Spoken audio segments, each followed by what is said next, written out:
జెండా పండగ అంటే పిల్లలందరికీ కూడా ఎంత సంతోషమో కదా! అలాగే వాళ్ళు ఇంట్లో పండగ కన్నా అంతలాగా సరదా పడరేమో గానీ, జెండా పండగంతా కూడా వాళ్ళదే వాళ్ళ సొంతం అన్నట్టుగానే భావిస్తారు. అందుకనే జెండాలు కట్టడం దగ్గర నుంచి క్లాస్ రూమ్‌లు శుభ్రం చేసుకోవడం, నీట్‌గా ఉంచడం, ఎవరి క్లాస్ నుంచి ఫస్ట్ ప్రైజ్ వస్తుందని చెప్పేసి ఆలోచించడం ఇవన్నీ చేస్తూ ఉంటుంటారు. ఇక ఉపాధ్యాయులకైతే పిల్లలతో కలిసిపోయి వాళ్ళకి ఇంకా కూడా ఎక్కువగా సందడుంటుంది.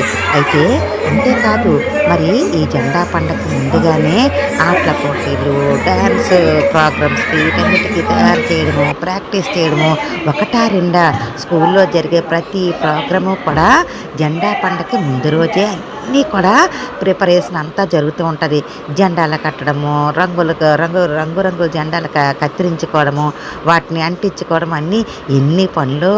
అందుకనే జెండా పండగొస్తే మేము కూడా చిన్నప్పుడు ఎంత సరదా పడిపోయేవాళ్ళమో. అసలు ఆ రాత్రంతా కూడా నిద్ర పట్టేది కాదు. ఎంత త్వరగా తెల్లవారిపోతుంది. మేము అంటించిన జెండాలన్నీ చూసుకోవాలి.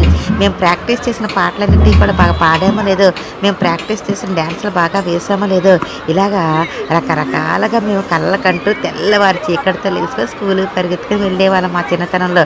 ప్రతి ఒక్కరూ కూడా జెండా పండగ అనేసరికి ఈ చదువుకున్న ప్రతి ఒక్కరికి కూడా స్కూలు, జెండా పండగ, టీచర్లు, ఆ రోజు చేసిన వాళ్ళ సందడి అంతా ఎంత గుర్తొస్తుందో కదా! అది జెండా పండగ.